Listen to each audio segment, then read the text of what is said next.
கணவனின் மனநிலை இன்று முதல் அவசர ஓட்டமில்லை. காலையில் கண் விழித்ததும் மனதில் இருந்த முதல் எண்ணம் நினைக்கவே சுகமாயிருந்தது. கண் விழித்ததுமே வந்து ஒட்டிக்கொள்ளும் பரபரப்பை அப்புறப்படுத்தி சோம்பல் முறித்தேன். நேற்றோடு அலுவலகத்தில் மாலை போட்டு மகாத்மா மாவீரன் என்று கூசாமல் புலிகை சென்று வா மகனே சென்று வா என்று அனுப்பிவிட்டார்கள். காயத்ரி சமையலறையில் மிக்சியை ஓட்டுவது காதில் விழுந்தது. பாவம், அவளுக்கு தான் ரிட்டையர்மெண்ட்டே கிடையாது. மகன் இருக்கிறான், மகள் இருக்கிறாள். வேலைக்கும் காலேஜுக்கும் ஓடும் அவர்களுக்காக இவள் சுழன்றே ஆட வேண்டும். என்னப்பா ரிட்டையர் லைஃபா, என்ஜாய் என்றான் சுந்தர். பாதி ஷேவிங்கில் இருந்தான். டேப் ரெக்கார்டில் ஏதாவது பக்தி பாடலை போட்டா என்ன? சிந்தனையை செயல்படுத்தினேன். கற்பனை என்றாலும் கற்சிலை என்றாலும் கந்தனே உன்னை மறவேனா? டிஎம்எஸ் குரல் நின்று விட்டதே. ஏன்? டூத் பிரஷை பிடித்தபடி மீண்ட ஹாலுக்கு வந்தேன். காலையில் இதை கத்த விடாதீங்க, ஒரு வேளையும் ஓடாது. ஏ ரேணு, குக்கரில் வெயிட்ட போடு. காயத்ரியின் அதட்டலில் சுருங்கி போனேன். பிறகு மனசு சமாதானமானது.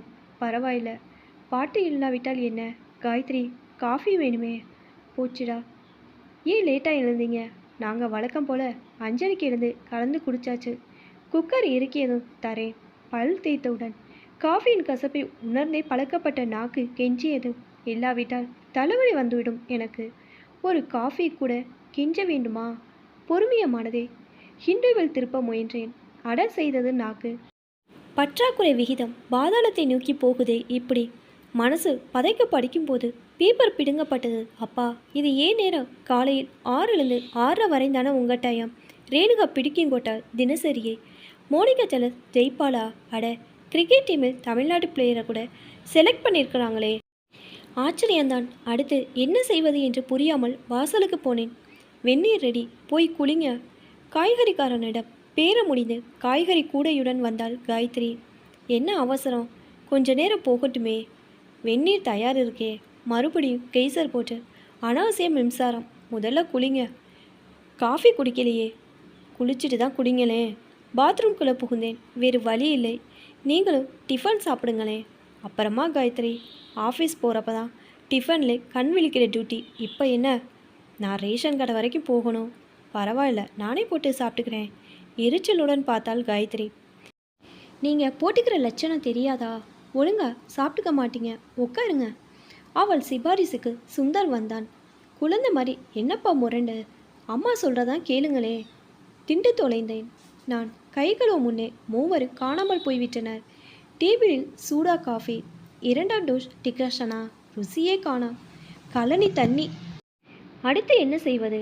தினசரியும் புரட்ட போர் அடித்தது. வாசலுக்கும் கொள்ளைக்குமாய் அலைந்தேன். தோட்டத்தை சுற்றி வந்தேன்.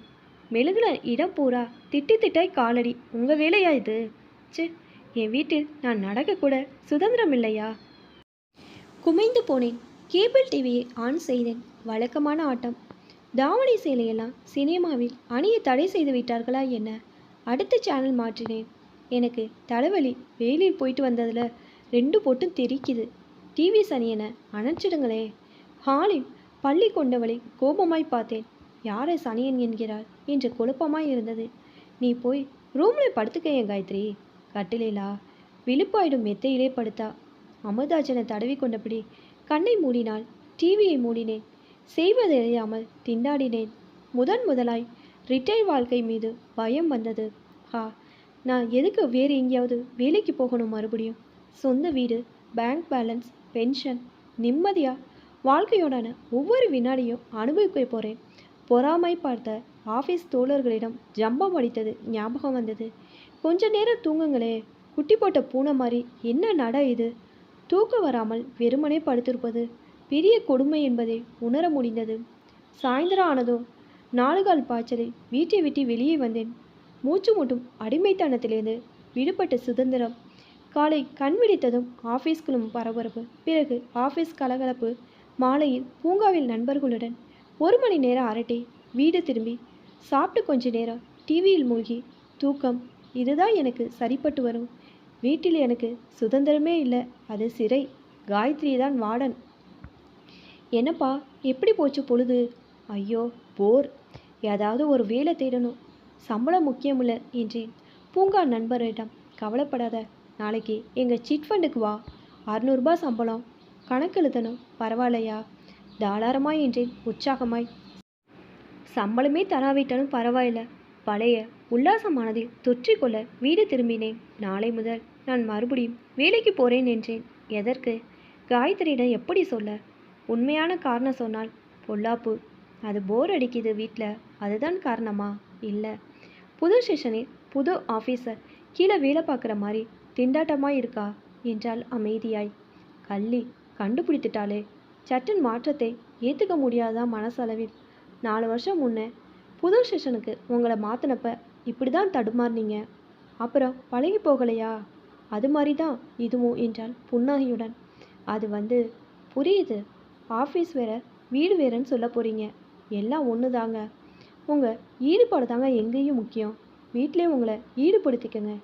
செடிக்கு தண்ணி விடலாம், எனக்கு காய்கறி நறுக்கி தரலாம், ரேஷன் கடைக்கு போகலாம். ஏன் பேப்பரில் படித்ததை எனக்கு சொல்லலாமே? இங்கிலீஷ் படிக்க தெரியாத எனக்கு. ஒத்த வயசில் விஷயங்களை பகிர்ந்துக்க எனக்கும் வேற யார் இருக்கா? அவள் பேச்சில் இந்த நியாயம் என்னை உருக்கி விட்டது. சரியா நான் சொல்கிறது? சரி, சாப்பிட வாங்க.